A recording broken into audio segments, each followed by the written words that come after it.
올해 말이 기대가 돼요. 이게 아이들이 몇 명이 있을지 뭐 예배당이 꽉 찰 것 같습니다. 아멘. 예, 아유 정말 소망이 있고 다들 너무 착하고 예, 귀엽네요. 예.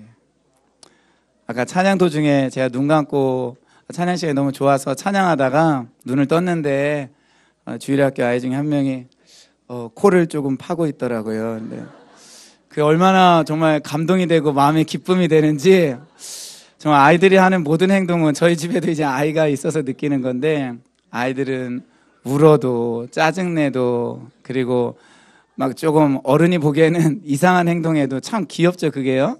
사랑은 왜냐면은 꾸밈이 없고 거짓이 없기 때문에 그래요. 예, 가식이 없고 그냥 자기 모습 그대로 이제 드러내는 그런 겸손함이 있습니다. 그래서 예수님께서도 어린아이가 같지 아니하면 결단코 천국에 들어갈 수 없다라고 말씀하셨는데 우리 좋은 나무교회 모든 성도님들은 나이가 더 들어가실수록 더 겸손해지시고 어린아이 같으시는 축복이 있기를 원합니다. 아멘. 오늘 성경 말씀 함께 읽도록 하겠습니다. 우리 지난주와 동일한데요. 시편 110편 1절에서 7절까지입니다.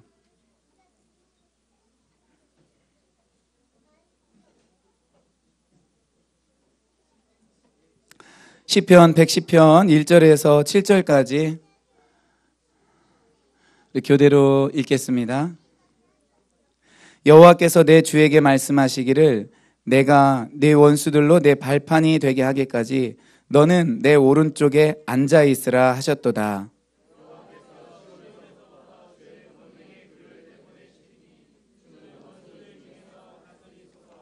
주의 권능의 날에 주의 백성이 거룩한 옷을 입고 즐거이 헌신하니 새벽 이슬 같은 주의 청년들이 주께 나오는도다.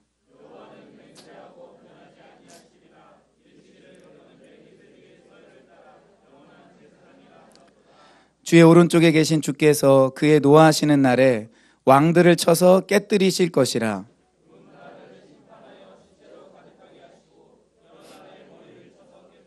함께요. 길가에 시냇물을 마심으로 그의 머리를 드시리로다. 아멘. 할렐루야. 예, 제가 5주 동안 이곳에 와서 말씀을 나누는데 여러 가지로 감사한 것이 많습니다. 정현영 목사님께서 이 좋은나무 교회 처음 시작할 때 화요 중보 기도 모임을 계속 하셨어요. 교회가. 그래서 인원이 많든 적든 간에 계속 기도를 했었는데 사실 저도 그때 많이 와서 말씀도 듣고 또 찬양 인도도 꽤 많이 하고 그랬습니다. 그러면서 이 중보기도 모임에 오셨던 강사분들을 저도 이제 자연스럽게 알게 되었어요. 그러면서 참 그 분들과도 맺은 그 하나님과의 그 만남의 축복이 컸었습니다.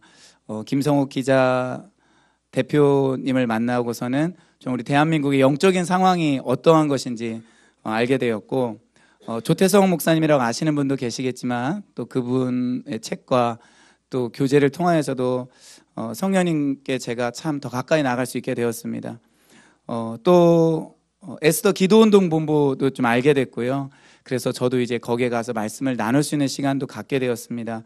또 박철수 목사님이라고 여기에 오신 적도 있으신데 박철수 목사님과 또 제가 교제하고 알게 되어서 한 4년 전쯤에는 어떤 책을 저도 이제 2권이나 번역하고 또 그 예언스쿨에 다니면서 좀 하나님께서 많은 영적인 부분에 더 눈을 뜨게 하셨던 것 같습니다. 또 재작년에는 최상일 목사님과 이제 서기청을 정현영 목사님이 소개해 주셔서 북한을 더 사랑하고 또 거기에서 만난 많은 목사님들과 좀 교제를 이루게 되었어요.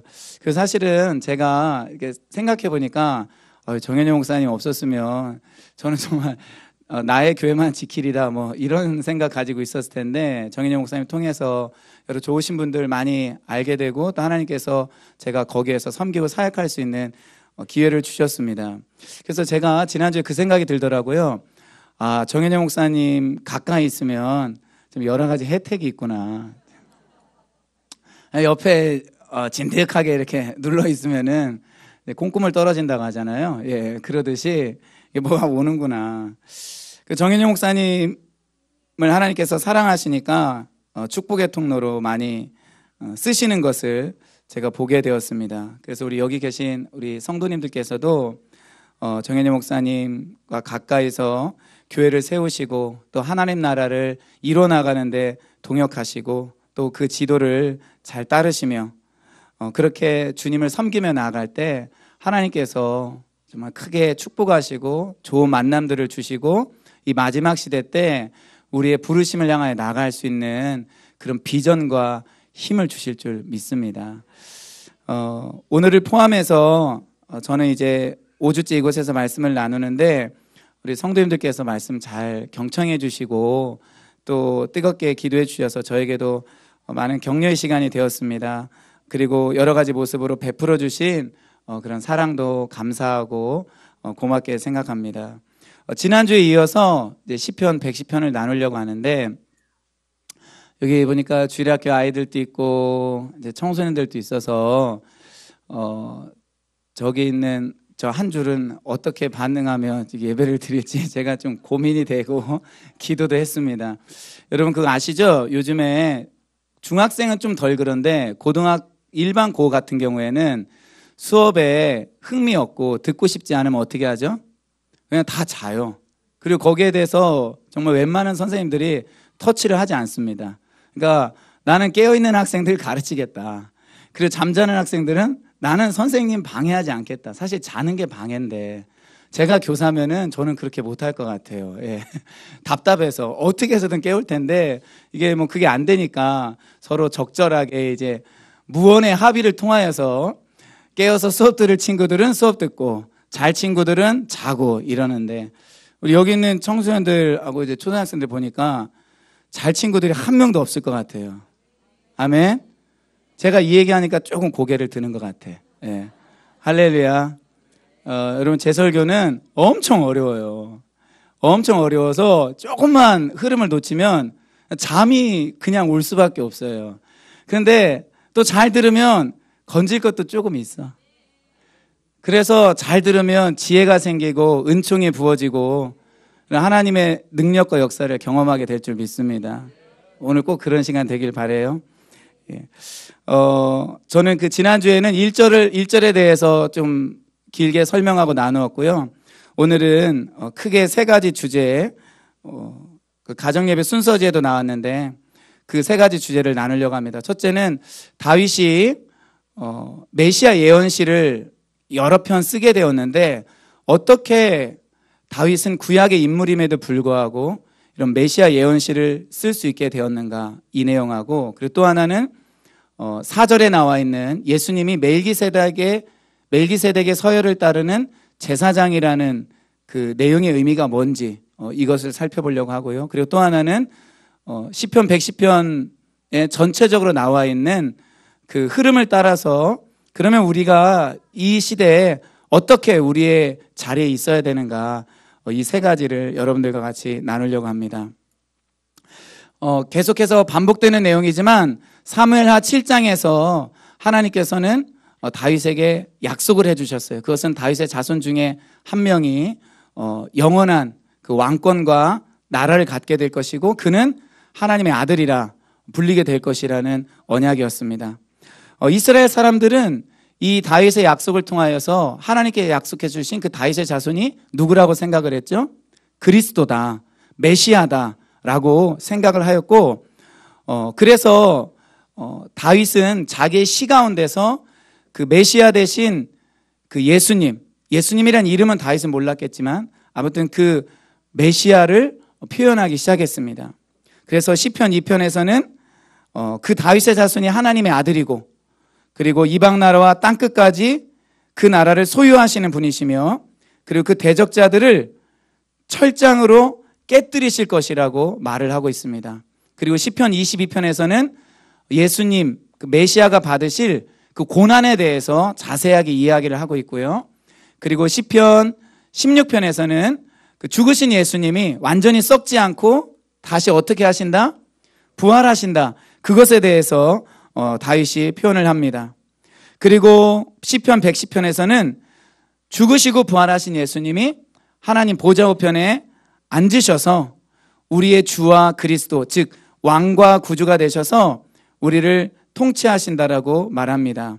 그러면 앞서 말씀드린 것처럼 좀 궁금하지 않으세요? 다윗은 어떻게 그런 메시아 시를 쓰면서 그 오실 예수님에 대해서 그런 영적인 그런 통찰력을 갖게 되었을까요? 우리는 다윗의 맨 마지막 말을 통하여서 그 이유를 짐작해 볼 수 있습니다. 우리 자막 사무엘하 23장 1, 2절 나와 있는데 우리 같이 한번 보도록 하겠습니다.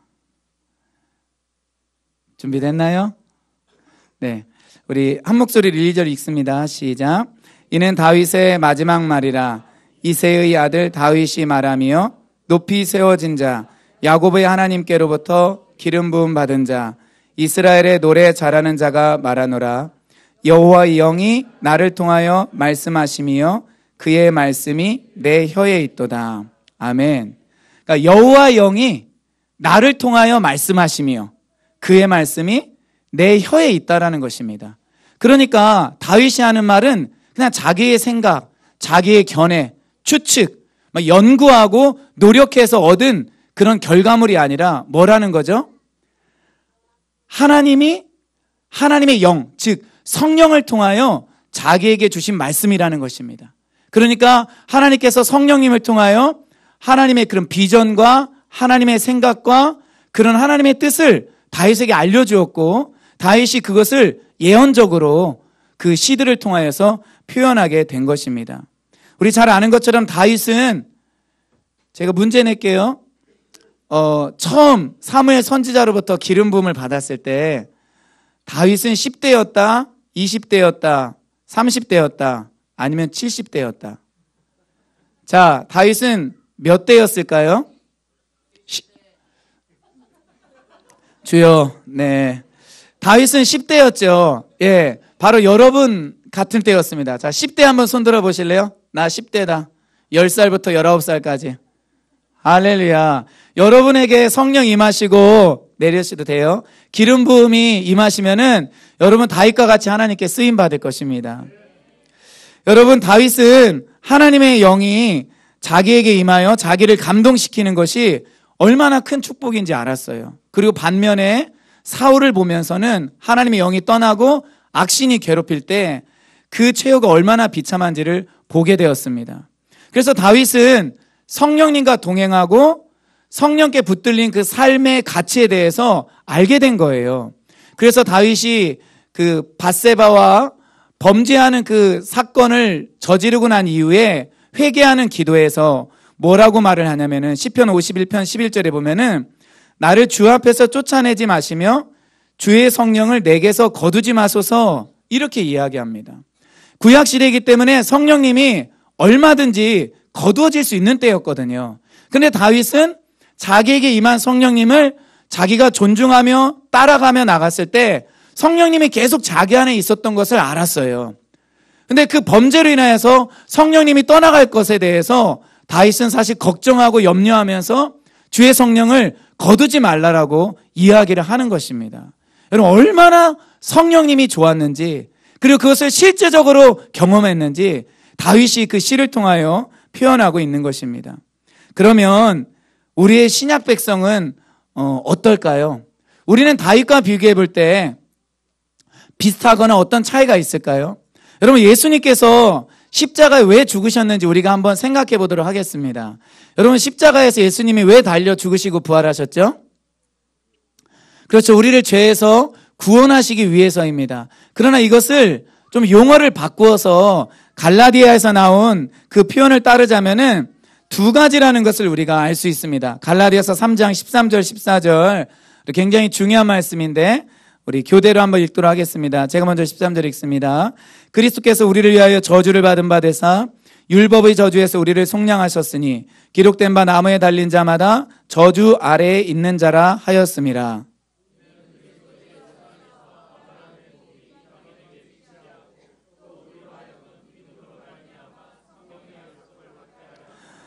자, 예수님께서 저주를 받으신 이유가 14절에 두 가지라고 나와 있어요. 첫째 뭐죠? 아브라함의 복이 이방인에게 미치도록 합니다. 자, 그러면 아브라함의 복은 뭘까요? 아브라함이 부유하게 되고 그리고 뭐 하는 일이 크게 잘 되고 이런 걸 가리키는 것일까요? 그렇지 않습니다. 3장의 문맥을 읽어보면은요, 창세기 15장에 나오는 사건인데 아브라함이 하나님을 믿었을 때 하나님이 아브라함을 의로 여겨주셨다고 했거든요. 바로 아브라함이 칭의를 받은 것을 말해요. 즉 아브라함의 복이란 칭의입니다. 그러므로 예수님께서 십자가에 달려 저주를 받으신 첫 번째 이유는 우리로 하여금 칭의를 얻어 하나님 앞에 바로 서고 구원을 받도록 하기 위함입니다. 자, 두 번째 목적은 뭐죠? 믿음으로 말미암아 성령의 약속을 받도록 하기 위함이라. 즉 예수님이 죽으신 이유는 그냥 한 가지만 있는 게 아니에요. 우리의 죄 문제 해결만 있는 것이 아니라 예수님이 죽으시고 부활하시고 승천하심으로 그분이 우리에게 성령을 보내어 주심으로 예수님을 믿는 자에게 성령이 임하는 것, 이것이 바로 예수님이 죽으신 목적이라는 거예요. 여러분, 우리가 제대로 신앙생활하기 위해서는 이 두 가지 목적을 다 알아야 되고 우리 것으로 취해야 되는 줄 믿습니다. 그렇기 때문에 분명한 것은 예수님을 믿는 우리 안에 성령님이 함께 거하신다라는 거예요. 다윗이 그토록 자기를 떠나지 말라고 하나님께 기도했던 그 성령님이 예수님을 믿는 우리 안에는 우리 속에 들어와 계시고 그 성령님이 우리를 떠나지 않는다라는 것입니다. 할렐루야. 그렇기 때문에 우리는 이 성령님이 우리 안에서 어떤 일을 하시는지를 알아야 돼요. 요한복음 14장 26절에 보면은 예수님이 이런 말씀을 하셨습니다.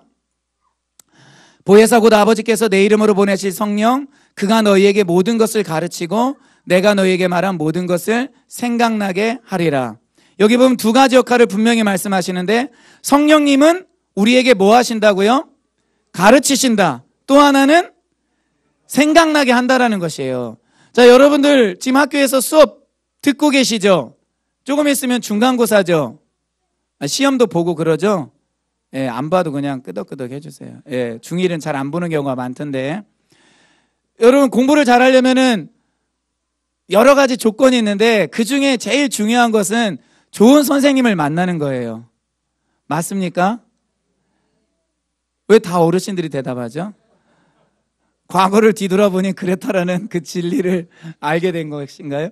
자, 좋은 선생님을 만나야 되는데 놀랍게도 성령님은 가장 좋으신 선생님으로 우리를 잘 가르쳐 주신다라는 거예요. 게다가 성령님은 우리에게 예수님의 말씀을, 즉 성경의 내용들을 생각나게 해주신다라는 거예요. 시험을 잘 보려면 어떻게 해야 돼요? 공부한 것이 잘 생각나서 적으면 되는 거죠. 그렇죠? 공부를 좀 적게 했는데 시험 볼 때 생각이 나. 그럼 어때요? 답을 맞추는 거죠. 마찬가지입니다. 성령님이 하시는 역할이 생각나게 하는 거예요.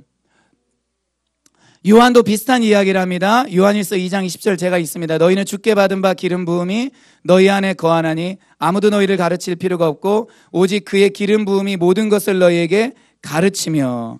즉 성령님은 우리에게 가르친다라고 이야기를 하고 있습니다.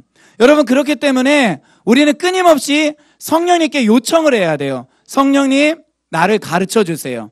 이 성경 말씀이 무슨 뜻인지 가르쳐 주세요.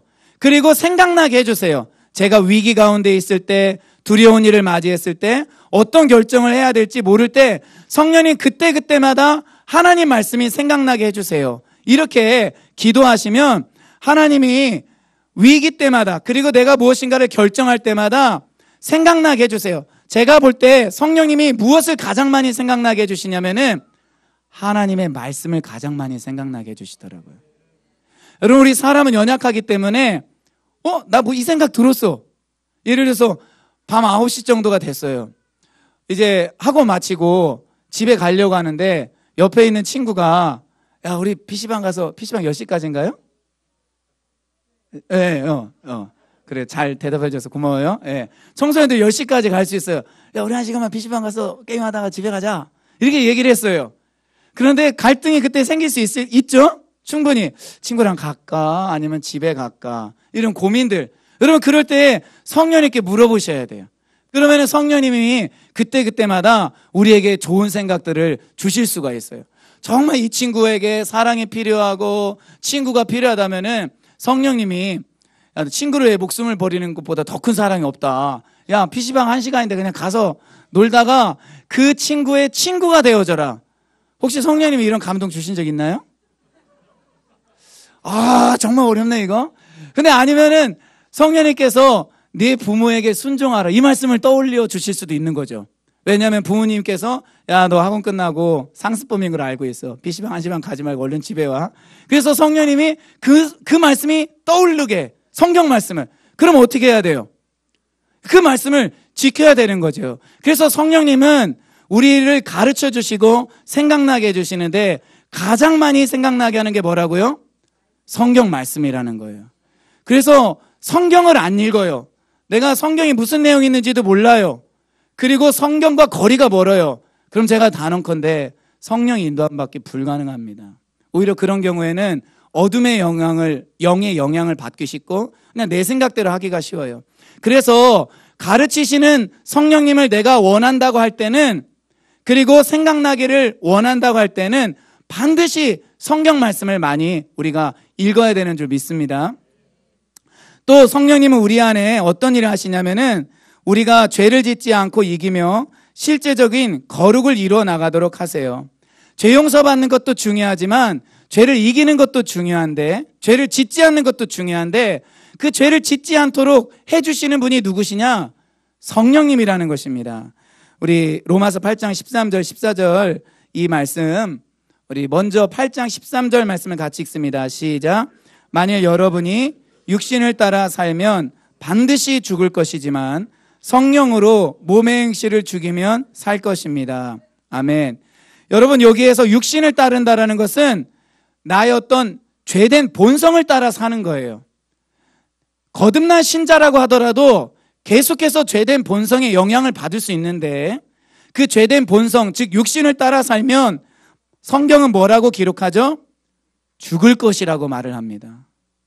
여러분, 여기에는 어떤 저는 다른 부연 설명이 없다라고 생각해요. 한 번 구원받으면 영원한 거 아닌가요? 아니면 예수 믿어도 어떤 죄를 지어도 결국에는 천국 가는 거 아닌가요? 여러분, 그거는 정말 사람이 만들어낸 말이고, 성경은 이렇게 말을 해요. 만일 여러분이 육신을 따라 살면 반드시 죽을 것이다. 여러분, 두려운 말씀이죠? 그러면 우리는 어떻게 몸의 행실을 죽이죠? 성령으로 몸의 행실을 죽이면. 우리 개역개정판에는 영으로 나와 있는데 그 영이 바로 성령님이거든요. 그럼 성령님으로 어떻게 몸을 죽이나요? 몸의 행실을 죽이죠? 그것은 성령님을 따라가는 거예요. 그럼 성령님을 어떻게 따라가요? 성령님이 우리에게 귀에다가 뭐 속삭여줘요. 야, 너 그렇게 하시면 안 돼. 나를 따라와, 나를 따라와. 이렇게 하면 성령님 따라가기가 엄청 쉽죠. 주차하기 어려운데 주차 요원으로 수고하시는 분이 자, 이쪽으로 오세요, 이쪽으로 오세요. 이렇게 하면은 차 대기 어려워요, 쉬워요? 엄청 쉽죠. 그런데 성령이 그렇게 우리 가운데 역사해주면 쉬운데, 어떤 때는 성령의 음성이 잘 안 들릴 때가 많다라는 것입니다. 맞나요? 성령을 따라가고 싶은데 성령님이 선명하게 해주지 않으셔. 그러면 불분명할 수가 있어. 근데 이거는 성령님의 문제가 아니에요. 전적으로 누구의 문제죠? 이건 우리의 문제예요. 우리가 성령님과 교제하고 성령의 음성을 듣는 방법을 개발하지 않았고, 앞서 말씀드린 것처럼 성경을 읽지 않고 기도를 하지 않기 때문에, 그리고 내 안에 계신 그 성령님이 분명히 계시다라는 것을 내가 인지하지 못하는 경우에는 성령의 음성을 듣기가 어려워요. 그러나 성령님과 교제하고 시간을 내서 그분과 함께 시간을 보내고 기도하고 성령님을 찾으면, 아, 성령님이 이렇게 나를 인도해 주시는구나, 이런 것들을 우리가 발견할 수 있게 됩니다. 우리가 꼭 그것을 경험하실 수 있기를 주의 이름으로 축원드립니다. 자, 그러면서 또 성령님은 어떻게 하냐? 14절에 나와 있는 것처럼 로마서 8장 14절 제가 있습니다. 누구든지 하나님의 영으로 인도를 받는 사람들은 하나님의 아들들입니다. 그러니까 죄를 이기게 하시고 성령님은 우리를 인도하신다라는 거예요. 할렐루야. 또 성령님은 어떤 역할을 하시냐면은 지혜와 계시의 영이 되어 우리에게 지혜를 주시고 계시를 주셔서 하나님을 알게 합니다. 에베소서 1장 17절을 다 같이 읽도록 하겠습니다. 시작. 우리 주 예수 그리스도의 하나님,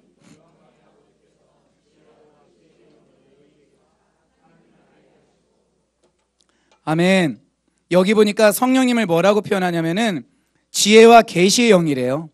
이 말은 성령님이 우리에게 지혜와 계시를 주신다라는 거예요. 여러분, 우리가 하나님을 어떻게 알죠? 성경을 통해서 알게 되고 말씀을 통해서 알게 되는데, 분명한 것은 지혜와 계시가 우리 가운데 있을 때 성경도 제대로 알게 되고 말씀을 들을 때 그것을 바르게 깨달을 수 있다는 것입니다. 사람의 노력이나 시간 투자도 중요하죠. 그러나 분명한 것은 나를 진짜 하나님께서 제대로 가르쳐 주시기 위해서 성령님을 보내어 주셨고, 그 성령님이 나에게 지혜를 주시고 계시를 주신다는 것을 인정해야 돼요. 그것을 인정할 때 성령님을 간절히 의지하게 되고, 그럴 때 성경을 보면 다르게 보이기 시작해요. 그럴 때 설교를 들으면은 정말 놀라운 은혜를 받을 수밖에 없습니다. 그래서 베드로서 3장 15절에 보면은 베드로가 어떤 표현을 했냐면은, 여러분 바울 잘 알죠? 바울이 신약 성경에 거의 반 정도를 기록했다고 하고 13개의 편지를 썼는데, 그럼 바울은 어떻게 해서 그런 편지들을 쓰게 되었을까요? 그리고 그런 편지들은 성경이 되었을까요? 바울이 공부를 많이 했기 때문에 그런가요? 체험을 많이 했기 때문에 그런가요? 물론 그런 것도 일부분 영향을 줄 수 있었겠지만, 베드로서 3장 15절에서 베드로가 분명히 말하는 건 뭐냐면은, 형제 바울도 뭐라고 나오죠? 그 받은 지혜. 어떤 지혜라고요? 우리 한번 큰 소리를 해봅시다. 받은 지혜. 한 번 더요. 받은 지혜. 여러분, 받았다라는 것은 자기가 연구하고 노력해서 습득했다라는 건가요? 아니면 누가 주었다라는 건가요? 누가 준 거죠? 그럼 누가 주신 거예요? 성령님이 주신 거예요. 여러분, 성령님이 우리에게 지혜를 주시는 분입니다. 성령의 은사 중에 하나가 뭐예요? 지혜가 있죠. 지식이 있죠. 그러므로 우리가 성령이 주신 은사, 그 감동, 그 계시 안에서 지혜를 얻어야 돼요. 그럴 때 바울이 깨달은 그 진리들을 깨닫게 됩니다. 갈라디아서를 읽어보면은 바울은 예수님이 자기에게 계시해 주셨다라고 말을 하고 있어요. 자기의 복음은 사람들을 통해서 배운 것이 아니라 예수님이 계시해 주신 것이라고 말해요. 자, 그럼 정리해 봅시다. 갈라디아서는 바울이 나 계시 받았다 이야기하고, 베드로서에서는 베드로가 말하기를 바울은 받은 지혜라고 말합니다. 지혜와 계시. 우리 아까 에베소서 1장 17절 바울이 왜 지혜와 계시형을 주셔서 하나님을 알게 하시고 이 말을 했는지 아시겠죠? 하나님이 성령을 통하여 우리에게 지혜와 계시를 주실 때, 그리고 우리가 그것을 간절히 사모할 때, 그냥 나의 노력이나 나의 잔꾀나 내 생각, 내가 알고 있는 것, 내 경험이 아니라 성령님이 지혜와 계시를 주실 때 내가 하나님을 알게 된다라는 것입니다. 여러분, 우리는 이런 성령님의 역사를 사모해야 됩니다. 그러므로 예수님의 피의 공로로 구원받은 신약의 백성은 성령님의 도우심과 이끄심 속에서 살아야 합니다. 철저하게 성령님께 엎드려 자신을 인도해 주기를 바라며, 성경 볼 때나 기도할 때 계시를 구하며 전적으로 의탁하는 게 있어야 돼요. 정말 간절하게 성령님 나를 도와달라고, 성령이 그 계시와 지혜의 문을 열어달라고, 그리고 나를 인도해달라고, 성경 말씀이 항상 생각나게 해달라고, 그리고 가르쳐달라고 기도하면 우리가 다윗과 같이 하나님의 사람으로 쓰임받을 수 있습니다. 마지막으로 성령에 대해서 한 가지 더 나눌 말씀, 로마서 12장 11절 말씀입니다. 자, 개역개정 제가 읽도록 하겠습니다. 부지런하여 게으르지 말고 열심을 품고 주를 섬기라 나와 있는데, 열심을 품다라는 말이 성령으로 뜨거워져서, 성령으로 타올라서, 이런 말이에요. 그래서 쉬운 성경이나 새번역 성경이나 우리말 성경은 다 그렇게 바꾸어 번역했습니다. 자, 우리말 성경 한번 읽어보도록 하겠습니다. 시작.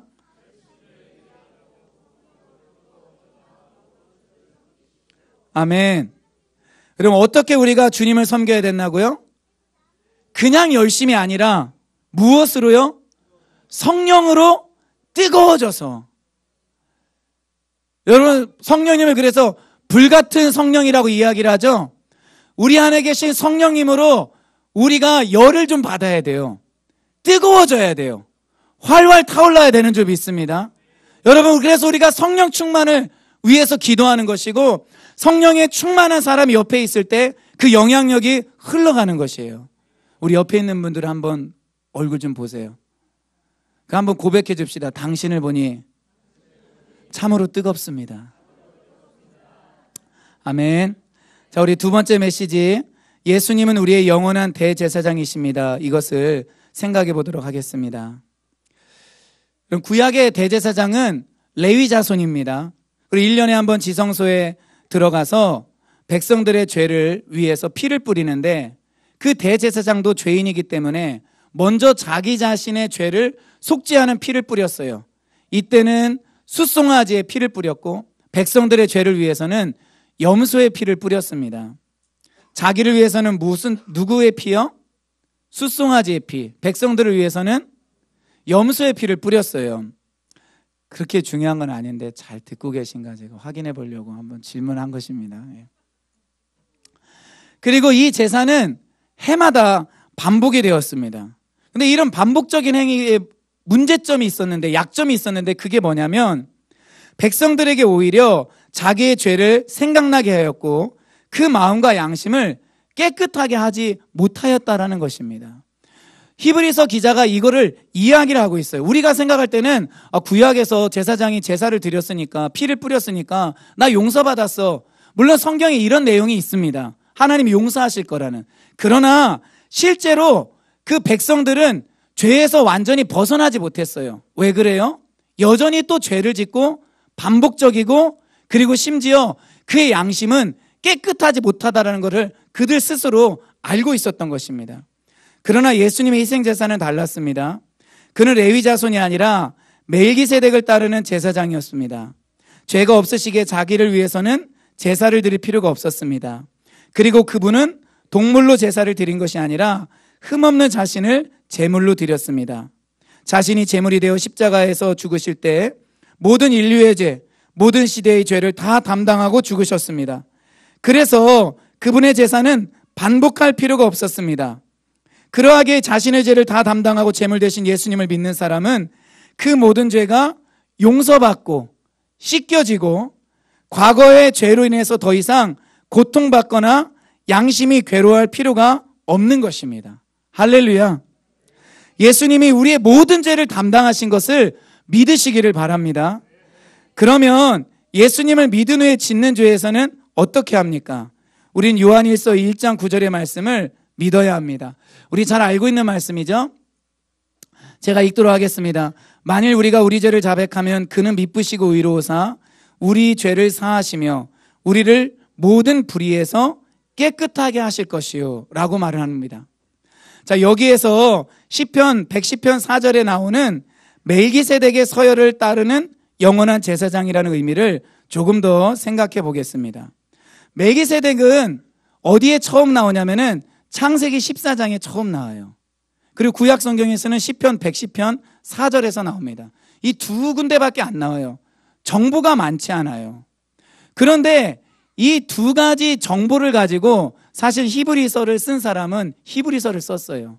제가 성경을 읽어볼 때, 히브리서를 읽어볼 때 이 시편 110편 4절이 없었으면 히브리서 절대 쓸 수 없습니다.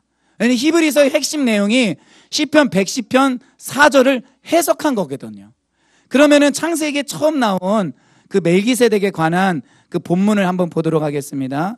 창세기 14장 18절입니다. 함께 읽을까요? 자, 살렘왕 시작. 살렘왕 멜기세덱이 떡과 포도주를 가지고 나왔으니 그는 지극히 높으신 하나님의 제사장이었더라. 아멘. 여기 보니까 살렘은 예루살렘의 옛날 이름이에요. 살렘은 무슨 뜻이죠? 샬롬이라는 단어와 비슷하죠. 샬롬. 자, 무슨 의미죠? 예, 평화, 평강이라는 의미가 있습니다. 그래서 살렘왕 이 멜기세덱은 평강의 왕이에요. 그리고 멜기세덱이라는 단어 자체가 히브리어 두 단어가 합쳐진 말이에요. 그러니까 멜레크는 왕이고 세덱, 이 말은 ጼ데크, 의라는 말이에요. 그래서 멜기세덱은 의의 왕이에요. 그러니까 멜기세덱은 의의 왕이기도 하고 평화의 왕이기도 하고, 그리고 그 뒤에 보니까 지극히 높으신 하나님의 무엇이라? 제사장이라 그렇게 이야기를 합니다. 이 멜기세덱이 아브라함을 축복해 주었어요. 그리고 아브라함은 멜기세덱에 10분의 1, 자기가 전쟁에서 얻은 전리품의 10분의 1을 드렸던 것입니다. 히브리서를 쓴 사람은 이 멜기세덱에 대해서 그 창세기의 이야기와 시편의 이야기를 가지고 이렇게 해석을 내립니다. 히브리서 7장 1절부터 3절입니다. 제가 한번 읽을게요. 이 멜기세덱은 살렘 왕이요 지극히 높으신 하나님의 제사장이라. 여러 왕을 쳐서 죽이고 돌아오는 아브라함을 만나 복을 빈 자라. 아브라함이 모든 것의 10분의 1을 그에게 나누어 주니라. 그 이름을 해석하면 먼저는 의의 왕이요 그 다음은 살렘 왕이니 곧 평강의 왕이요. 자, 여기는 창세기에 다 나온 거죠.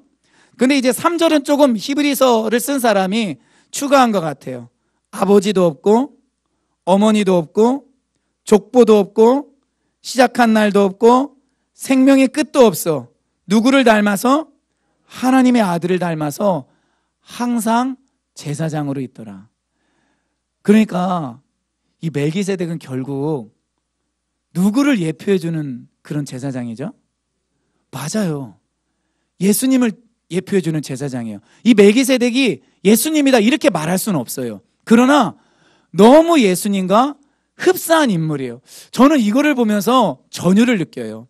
아브라함은 약 예수님 태어나기 2000년 전의 사람이거든요. 근데 갑자기 전쟁에서 돌아온 아브라함을 멜기세덱이 짜잔하고 만나요. 그리고 1000년의 시간이 지나요.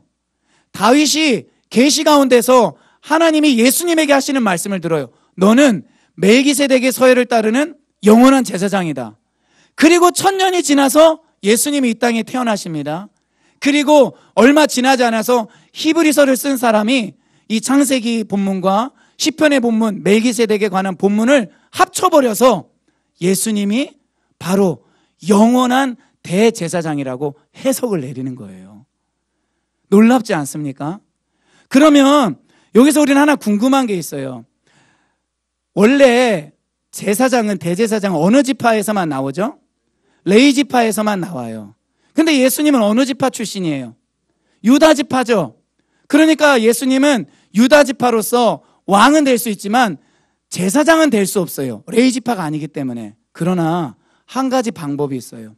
레위 자손이 아니면 제사장이 될 수 없지만 구약에 보니까 레위 자손이 아님에도 불구하고 레위가 이미 생기기도 이전에 제사장으로 있었던 사람이 있었던 거예요. 그 사람이 바로 누구죠? 멜기세덱이라는 거예요.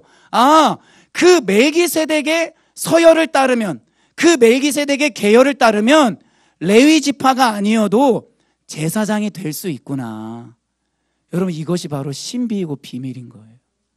그래서 예수님께서 멜기세덱의 그 서열을 따라서 영원한 대제사장이 되신 줄 믿습니다. 우리 중고등학생들 막 시험 보고 싶어, 끝나고 나서. 예수님은 레위 지파가 아님에도 불구하고 왜 제사장이 될 수 있습니까? 서술형으로.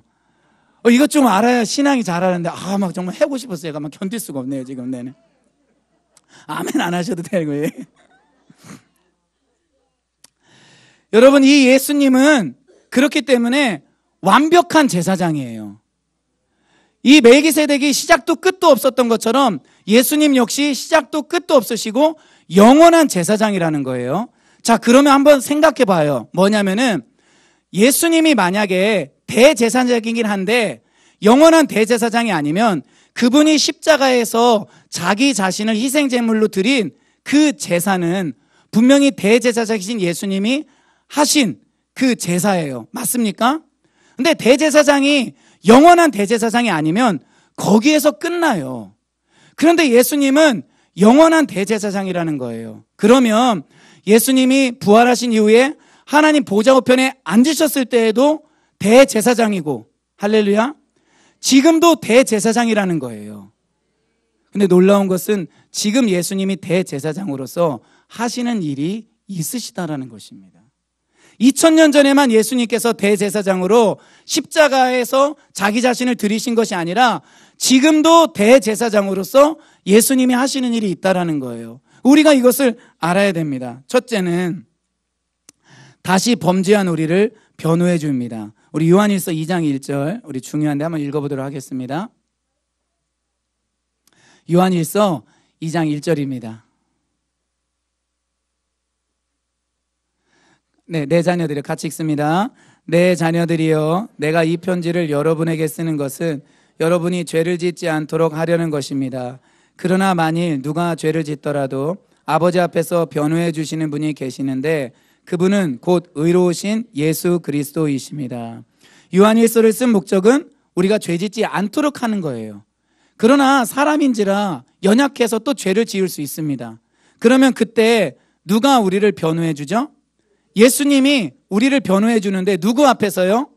아버지 앞에서 변호해 준다라는 거예요. 그러니까 보좌 우편에 계신 예수님이 우리를 변호해 주는데 이 말씀은 요한일서 2장 1절은 아까 읽었던 요한일서 1장 9절과 엄청 가깝게 붙어 있어요. 얼마나 가깝게 붙어 있냐? 요한일서 1장 9절 다음에 요한일서 1장 10절인가요? 아니에요. 요한일서 1장 9절 다음에 요한일서 2장 1절이에요. 그러니까 전후 구절이라는 거예요. 그러니까 예수님이 변호해 주실 때 어떻게 변호해 주시냐? 주님, 저 사람은 주님 땅에 있는 지금 저 성도는 예수님을 믿었어요. 근데 예수님 믿고 난 이후에 밥 먹듯이 죄를 짓고 있네요. 주님, 그래도 저 사람은 예수님 믿는 사람이니까, 그러니까 주님이 하나님에게 말하는 거, 예수님이 하나님, 예수님 믿었으니까 밥 먹듯이 하루에 3번, 네, 간식까지 먹으면 하루에 10번, 네, 그냥 양심에 그 뉘우침도 없이 죄를 짓는 저 사람을 하나님, 우리 용서해 줘야 됩니다. 예수님 이렇게 변호할까요? 요한일서 1장 9절에 의하면 아니에요. 예수님이 어떻게 변호해 주시냐면은 하나님, 저 성도가 속죄 제사를 믿고 의롭게 되었고 거룩하게 되었습니다. 그러나 또 안타깝게 죄를 지었습니다. 그러나 저 성도는 지금 자기의 죄를 자백하고 회개합니다. 그러니까 하나님, 그 사람을 깨끗하게 하시고 온전하게 하여 주시옵소서. 나의 희생제사, 그 히브리서에 나온 그리고 예수님이 지신 그 십자가의 그 속죄 제사를 통하여서 그 효력이 영원하다고 했으니까 하나님, 저 사람의 죄를 용서해 주시고 다시 깨끗하게 해 주십시오 라고 이렇게 변호한다라는 것입니다. 할렐루야. 제 성도님께 묻고 싶어요. 정말 죄 용서받은 거에 대한 확신이 있나요? 그리고 날마다 회개하고서 자신을 씻고 계신가요? 여러분, 분명히 그렇게 하셔서 하나님 앞에서 내가 날마다 의로운 자라는 그 확신을 갖고 살 수 있기를 주의 이름으로 축원드립니다. 두 번째, 예수님은 죄인들을 위해 중보해 주세요. 로마서 8장 34절입니다. 제가 읽습니다. 누가 정죄하리요? 죽으실 뿐 아니라 다시 살아나신 이는 그리스도 예수시니 그는 하나님 우편에 계신 자요 우리를 위하여 간구하시는 자시니라. 대제사장은 백성들의 죄와 약함을 품는 자입니다. 마찬가지로 예수님은 지금도 우리를 품고 계시고 우리를 위하여 중보하고 계십니다. 자, 세 번째, 예수님은 우리에게 성령님을 보내어 주십니다. 예수님께서 승천하시기 전에 사도행전에게 이런 약속을 해주셨어요. 사도행전 1장 5절을 같이 한번 읽습니다. 시작. 요한은 물로 세례를 베풀었으나 너희는 몇 날이 못되어 성령으로 세례를 받으리라. 예수님은 성령으로 세례를 베푸시는 분이에요. 이 성령 세례라는 용어는 참 한국교회에서 이렇게 교단마다 또 사람들마다 그 정의가 조금씩 달라요. 근데 제가 볼 때는 성령으로 채워지는 걸 말해요. 말 그대로 세례받는 것입니다. 다르게 표현하자면은 예수님 믿는 사람에게는 성령님 임하시거든요. 여러분 믿으십니까? 예, 바로 그것을 가리키는 거예요. 그래서 사도행전 2장 33절에 보면은 하나님의 오른손으로 예수를 높이심에 그가 약속하신 성령을 아버지께 받아서 너희가 보고 듣는 이것을 부어주셨느니라. 그리고 또 한 가지 분명히 알 수 있는 것은 베드로가 고넬료 가정, 이방인 고넬료에게 가서 설교를 했어요. 근데 설교 도중에 갑자기 고넬료를 비롯한 거기에 모인 사람들에게 성령이 임했습니다. 그래서 그들이 방언도 하고 하나님을 높였어요. 그러니까 베드로가 그 이방인들에게 너희들 세례를 받으라 이렇게 명령을 하고 세례를 줍니다. 제가 말씀드리려는 게 뭐냐면은 하나님을 믿는 사람들에게 성령이 임하신다라는 거예요. 그리고 베드로는 그들이 예수님을 믿었다라는 걸 어떻게 확인했냐면은 성령이 임할 때 나타나는 그 현상인 방언과 하나님 높임을 보고서 지금 이방인들에게 이런 성령의 현상이 있는 것은 성령님이 임했기 때문이고 성령이 임했다라는 것은 그들이 예수님을 믿기 때문이지 그래서 그들에게 물세례를 주었다라는 것입니다. 자, 이 부분을 한번 읽어보도록 하겠습니다. 사도행전 11장 15절에서 17절 같이 읽습니다. 내가 말을 시작할 때 성령이 그들에게 임하시기를 처음 우리에게 하신 것과 같이 하는지라. 내가 주의 말씀에 요한은 물로 세례를 베풀었으나 너희는 성령으로 세례를 받으리라 하신 것이 생각났노라. 그런즉 하나님이 우리가 주 예수 그리스도를 믿을 때 주신 것 같은 선물을 그들에게도 주셨으니 내가 누구이기에 하나님을 능히 맡겠느냐. 자, 17절 한번 더 볼게요. 베드로가 뭐라고 말하냐면은 하나님이 우리가 주 예수 그리스도를 믿을 때에 주신 것과 같은 선물. 이 선물이 뭐죠? 성령이에요. 그러니까 예수님을 믿을 때 하나님이 우리에게 성령을 주십니다. 하나님이 우리에게 성령을 주신다고 하지만 다른 곳의 표현은 예수님이 하나님 보좌 우편에 계신 예수님이 우리에게 성령을 주시는 거예요. 그렇기 때문에 내가 예수님을 믿는다고 하면서 내가 성령을 받았나 안 받았나? 저 잘 모르겠어요. 이렇게 말할 수 없다라는 거예요. 저는 아직 방언을 못 하는데요. 그래서 나는 성령이 내 안에 계신지 안 계신지 잘 모르겠어요. 이렇게 말할 수 없다라는 거예요. 여러분 믿으십니까? 예수님을 믿는 우리에게 이미 성령이 들어와 계신 거예요. 그래서 그 성령님을 우리가 존중하고 인정하고 성령 충만을 위해 기도하고 이럴 때 우리가 성령으로 충만해지고 성령의 외적인 그런 은사들이나 겉으로 보일 수 있는 증거들이 나타나게 되는 것입니다. 할렐루야.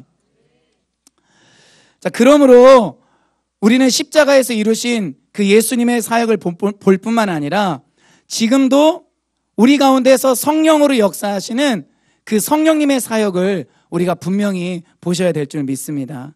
자, 마지막 세 번째입니다. 우리가 머물러야 될 자리를 알아야 됩니다. 우리 110편 성경을 한번 보실래요? 3절에 보면은 주의 권능의 날이라는 표현이 나오고 그리고 5절에 그의 노하시는 날이 나옵니다. 여러분 이 날은 다 전쟁의 날이에요. 사실 이 110편은 무엇을 이야기하고 있냐면은 전쟁을 이야기하고 있어요. 근데 전쟁인데 전쟁하기 위해서는 누가 필요해요? 총사령관이 필요하죠. 근데 이 총사령관이 바로 왕이신 예수님이라는 거예요. 그 당시만 해도 전쟁을 할 때는 누가 맨 앞에 나가서 싸웠습니까? 왕이 나가서 싸웠어요. 그 다윗도 보면은 웬만한 경우에는 다윗이 다 나가서 직접 군대를 지휘합니다. 근데 이 총사령관 대신 왕이신 예수님이 지금 하나님으로부터 통치의 그 규를 받아서 무엇을 하시냐? 다스리실 뿐만 아니라 전쟁을 하는 거예요. 근데 전쟁을 하는데 왕만 혼자 나갈 수 있나요? 전쟁을 하려면 누가 필요해요? 군대가 필요합니다. 지금 그 군대에 대한 표현이 몇 절에 나와 있는 거죠? 3절에 나와 있습니다. 그의 백성들이 하나님의 군대라는 거예요. 근데 이 군대의 특징이 두 가지예요. 첫째 뭐죠? 거룩한 옷을 입었대요. 두 번째, 즐거 헌신했대요. 즉 자원에서 나오는 군대라는 것입니다. 그리고 그들을 또 뭐라고 표현하냐면은 새벽 이슬 같은 주의 청년들이라고 합니다. 우리 그 찬양 많이 부르시죠? 빰빰 새벽 이슬 같은 주의 청년들이 주님 앞에 나오는도다.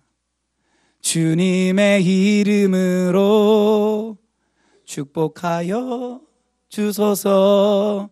주의 빛을 발하게 하소서.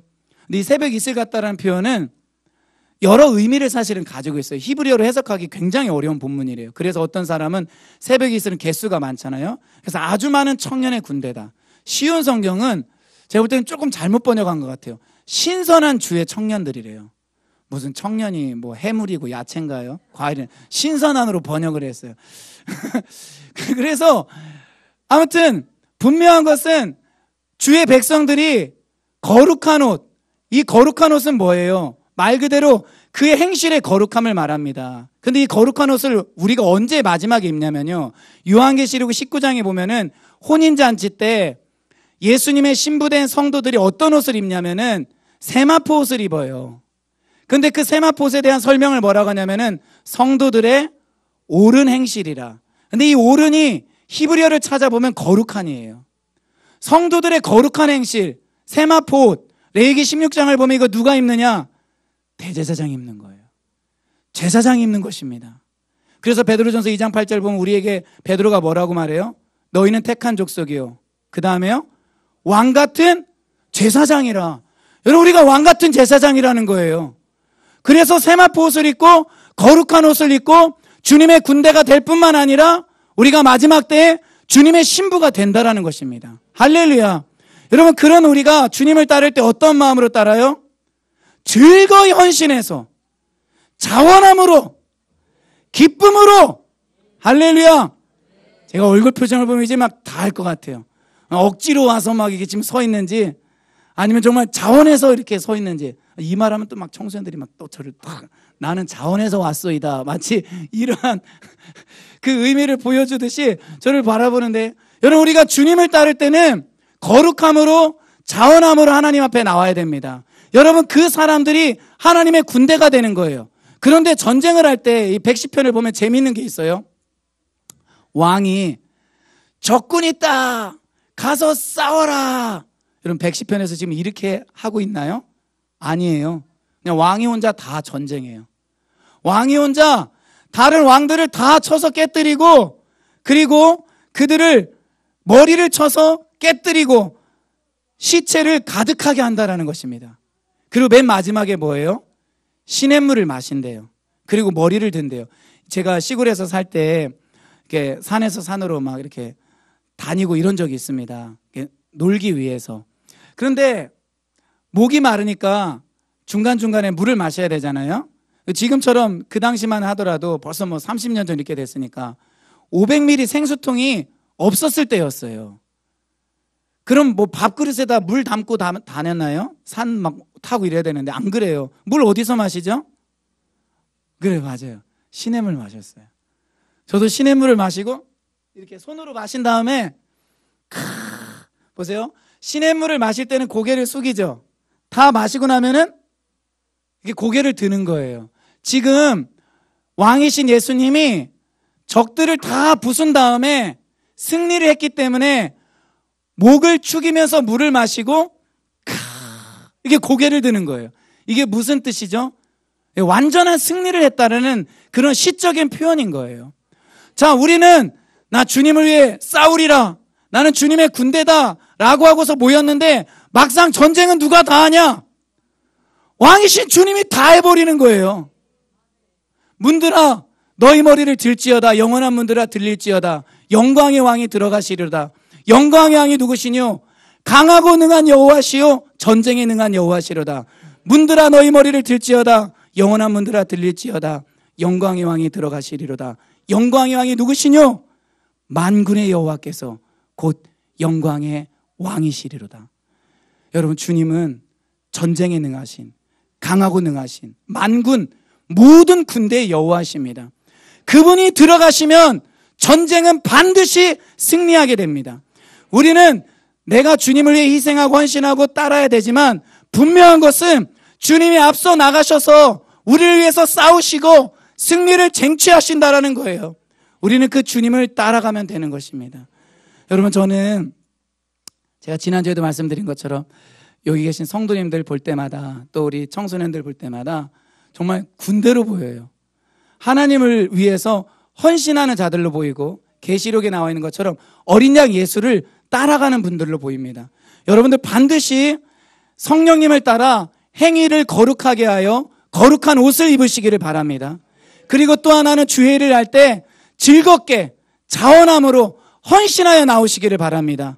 그럴 때 주님이 대장 되셔서 이 교회를 위하여 싸우시고, 나라 민족을 위하여 싸우시고, 할렐루야, 가정을 위하여 싸우시고, 아멘, 청소년들의 그 진로도 주님께서 인도하실 줄 믿습니다. 아멘. 우리 그런 주님을 찬양합니다. 우리 함께 이 시간 기도하겠습니다.